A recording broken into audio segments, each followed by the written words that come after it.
Hello, everybody. This is Pamela. I wanted to get on here tonight just to talk. I've had a lot of things going on. My brother's got to be away for a couple of weeks trying to help a friend out on something that needs to be done. Um, I can't say what it is out of validity. When it comes to helping friends, that's what my brother does. Uh, in fact, he has put his life on the line for me and other members of the family just so we could get some things done in this pandemic. But my brave front had broken down earlier today. I didn't sleep much last night, and I guess that was a precursor of what was to come. So if I look tired, I am.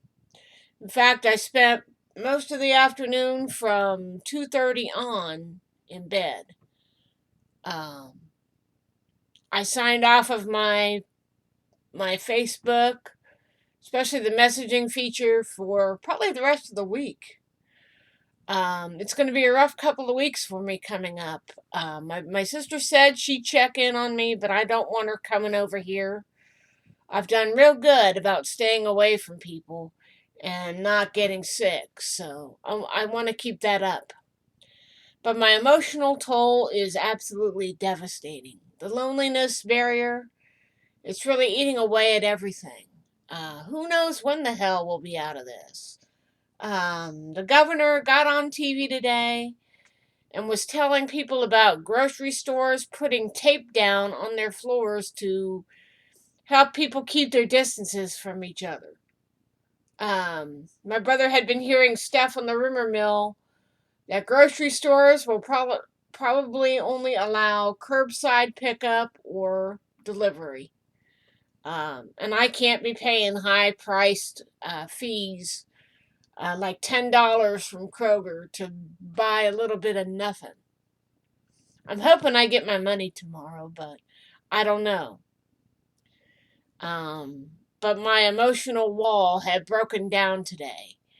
My brother came in and told me what he had to do. He had to go and help somebody here starting this weekend. And he's got to do what he's got to do because it'll help him out in the long run. It'll be a couple of weeks. Of course, I'll be worried, but I told him, I said, I want you to call me every night. Let me know how you're doing. Let me know what you're doing. I can't help but be a little scared. My emotional wall broke, and I couldn't I couldn't hold it in anymore. I guess all the burying that some of the people that have dealt with this COVID-19 uh, have talked about. They had something on TV today where an Ohio State player was talking about how not holding in your emotions is not how holding in your emotions is not good for your stability. And I guess that's what I've been doing for like the last 2 months is to bury my pain. Uh, but I was holding it in and holding it in and holding it in and getting on here and spouting off and not really releasing my emotions. But I think after the last 10 days, it's been absolute murder on my psyche. And I think I broke through a wall today and finally let it out. And even when Governor DeWine was on TV today, um, talking about how the Girl Scouts are stepping in to help those on the front lines of this thing, we're talking about it. And all I could do was lay in bed and cry and wipe tears from my eyes. I just couldn't stop crying. And my brother said, Did you watch the press conference from Mike DeWine? The stores are still going to be open. But if you want me to get groceries for you tomorrow, if you get your money, I'll get your groceries for you. So I was like, yeah, whatever.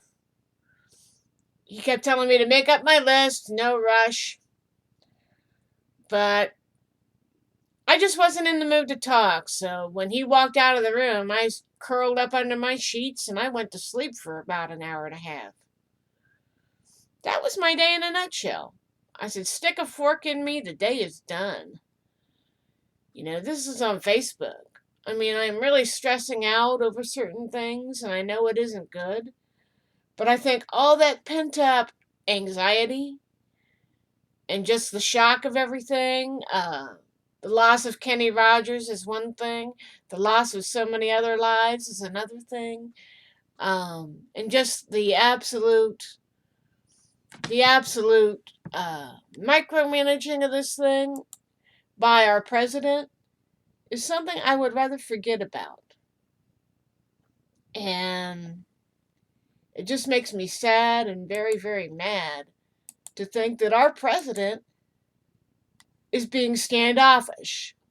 Oh, here's the article I was trying to find about the person who wrote the song "I Love Rock and Roll," made famous by the singer Joan Jett. Let's see. Daily Sound and Fury is where I follow a story here. This says, I Love Rock and Roll singer dies of COVID-19. His widow's story is heartbreaking. And the person's name was Alan Morelli, who wrote the Joan Jett anthem, I Love Rock and Roll, died on Sunday morning of COVID-19. His wife, Joanna, posted the following nightmarish account on her stepdaughter's, Laura Morell's Facebook page and encouraged people to share it so that they could understand just how horrible this thing is. She wanted as many people as possible to see it, so I'm reprinting it here. And there's a video embedded in the article, which I will share down below in the description. But it says, initially, I didn't think I could bear to burden anyone on Facebook with the announcement of my husband's death. But since it's now out there, I'd like to say something about the awful truth of the treatment of the virus in a respected hospital in New York City in this country. And before I go on, she sounded like she was a little pissed. So he was in one of the best hospitals in New York City. Let me close this. I don't want to read any more shit.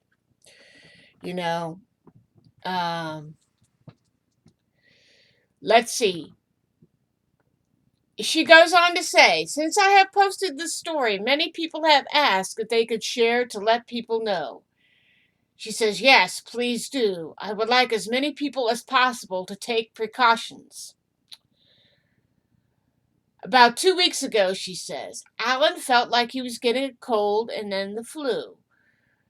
I was immediately suspicious, and of course, Alan, being Alan, told me I was getting hysterical for no reason. I nonetheless researched about what to do if you get the coronavirus. Every article I read said there was no help available unless you have severe symptoms, can't breathe, or chest hurts. Otherwise, the hospital won't admit you or test you for COVID-19.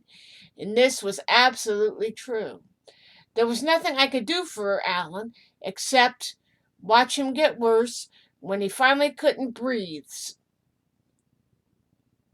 was so cold he needed piles of blankets on top of him and couldn't sleep. I called for an ambulance.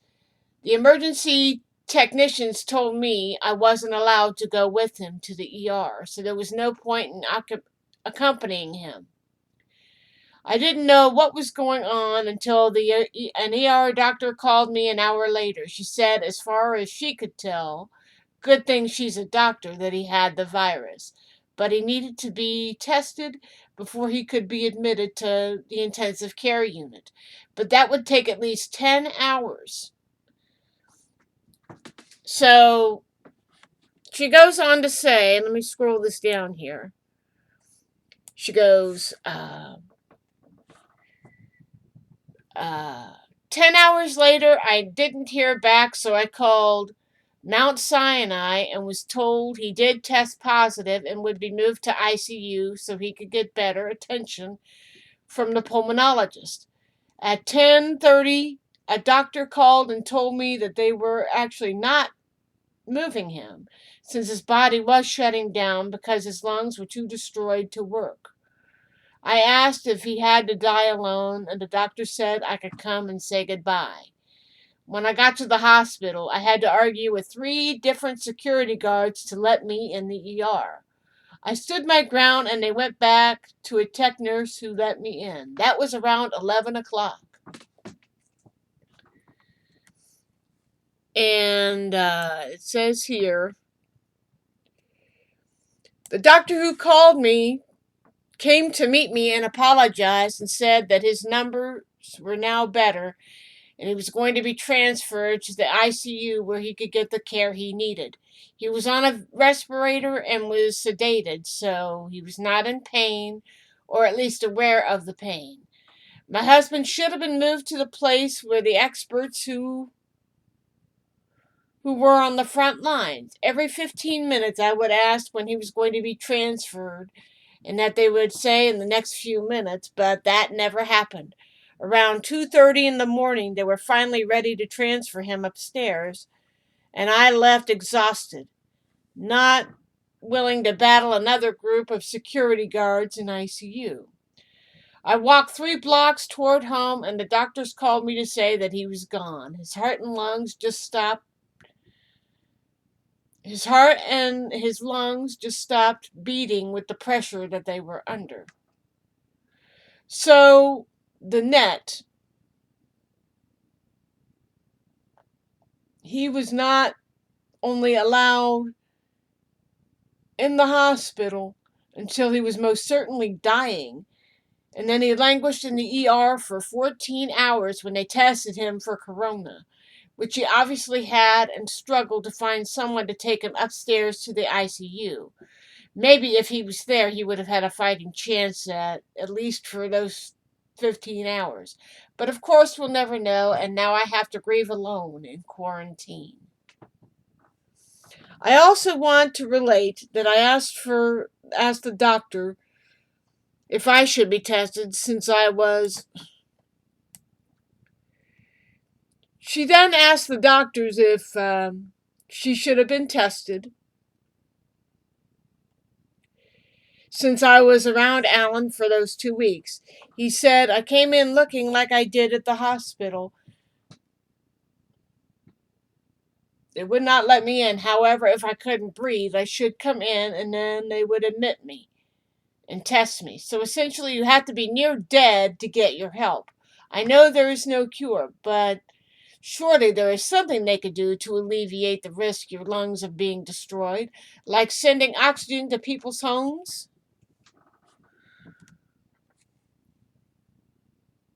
And it goes on to say, please know I write this not for sympathy, but to let you know the reality of this disease and our country's lack of preparation for it. I urge you to really take this seriously, and when the time comes, to show your anger to the officials who knew that this was coming and did nothing to prepare. Alan, I can't even begin to imagine the ways in which I will miss you. I'm sure that you are so happy that you are finally getting the credit of writing one of the world's most beloved anthems. Your family and the world is sadder without you. And look at this. 2 things kill me about this pandemic: that people have to die alone and that people have to grieve alone. I just can't. It's downright overwhelming. And the healthcare system is just overwhelmed. They're doing the best they can under nightmarish conditions. The whole thing is just horrible. And it's terrible. The guy who wrote I Love Rock and Roll thought that he was getting the cold, and then it felt like it was enveloping into the flu, and kept telling his wife, "Oh, you're being overreactive here."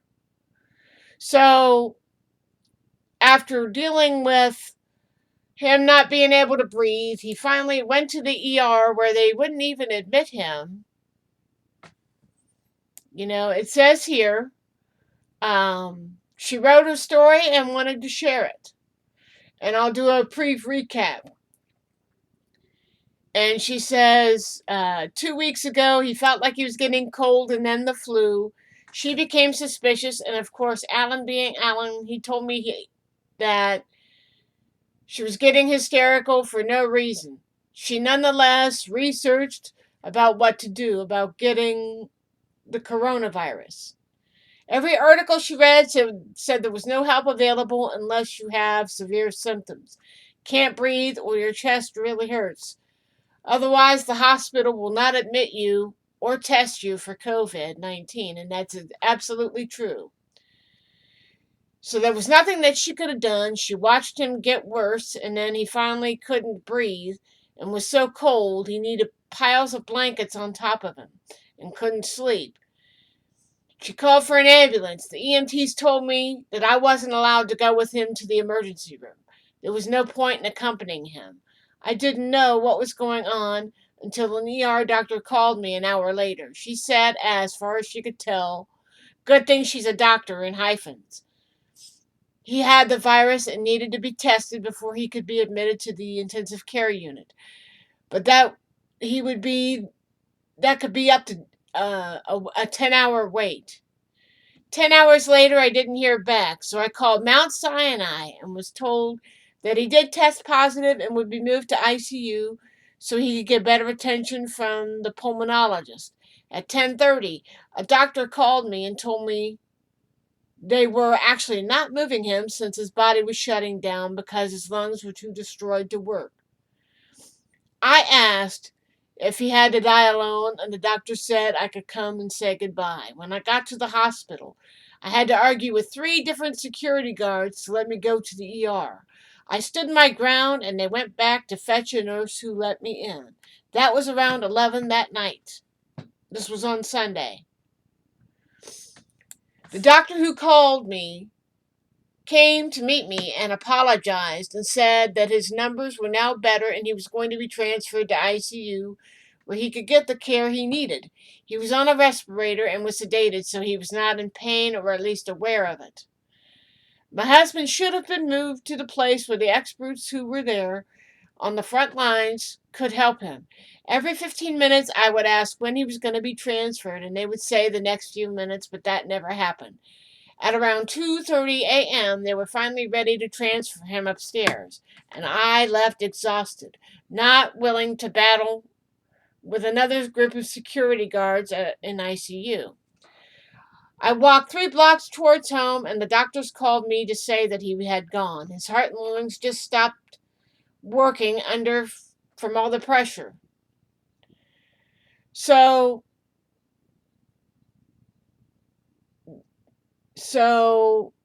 not only was he only allowed in the hospital until he was most severely dying, and he languished in the ER for over 14 hours while they tested him for corona, which he obviously had, and struggled to find someone to take him upstairs to ICU. Maybe if he was there, he would have had a fighting chance for at least those 15 hours. But of course, we'll never know. And now I have to grieve alone in quarantine. I also want to relate that I asked the doctor, should I be tested since I was around Alan for 2 weeks? He said if I came in looking like I did at the hospital, they would not let me in. However, if I couldn't breathe, I should come in and then they would admit me and test me. So eventually you have to be near death to get help. I know there's no cure, but surely there's something they could do to alleviate the risk of your lungs being destroyed, like sending oxygen to people's homes. I urge you, she says, please know I write this not for sympathy, but to let you know the reality of this disease and our country's lack of preparation for it. I urge you to really take this seriously, and when the time comes, show your anger to the officials who knew that this was coming and did nothing to prepare. She ends her highlighted topic. Alan, I can't even begin to imagine the ways in which I will miss you. I'm sure that you are so happy that you are getting the credit for writing one of the world's most beloved anthems. Your family and the world is sadder without you. Two things that kill me about this pandemic: that people have to die alone and that people have to grieve alone. I just can't. It's downright overwhelming. And the healthcare system is just that, overwhelmed. They are doing the best they can under nightmarish conditions. This whole thing is just horrible. So, it's really sad. If you're not showing symptoms, you can't be checking in at the hospital to get a test. And if you are showing symptoms, you face the chance of possibly languishing for hours in the ER while they can't get off their butts to transfer you up to ICU or find some other ways of getting you the help you need. And I feel sorry for this woman's wife. And like I said, I had my nervous breakdown today because my brother's got some other things he needs to handle for the next 2 weeks. I can't say what they are. And I'm scared.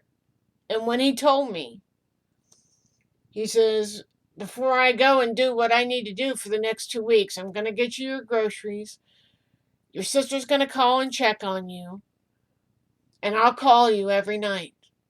And I said, I'll make sure you do, because I will be calling you. Trust me, I will be calling you. And I feel bad for this woman who lost her husband, who wrote one of the biggest hits of the 1980s, I Love Rock and Roll.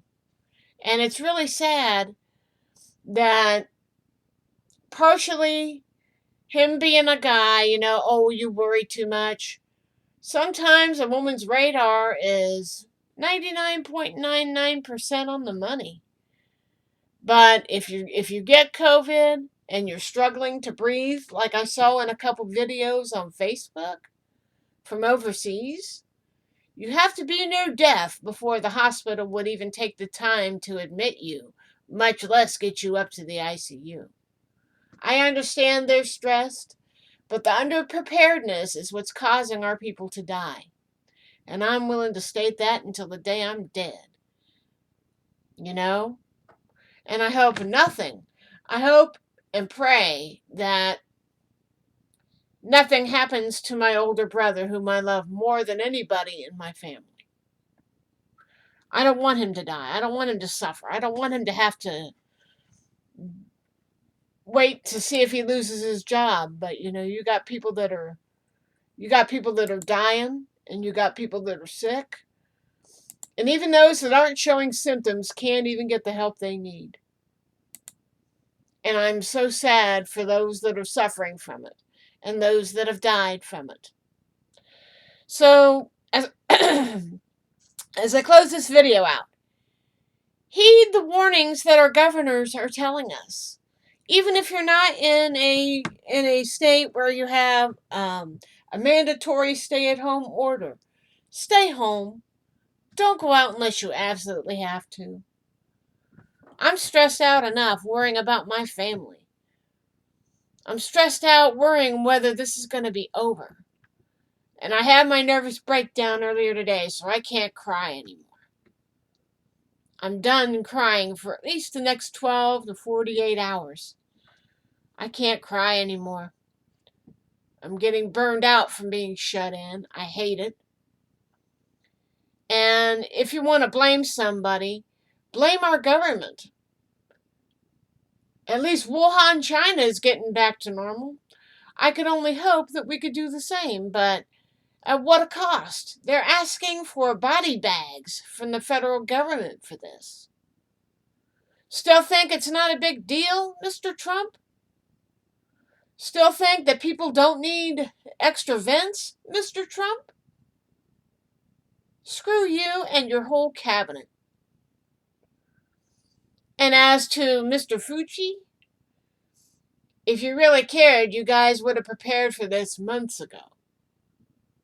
But when I heard about it back in February, I wasn't going to fuck around. I wasn't going to go out and mingle in a crowd of more than 10 to get this thing.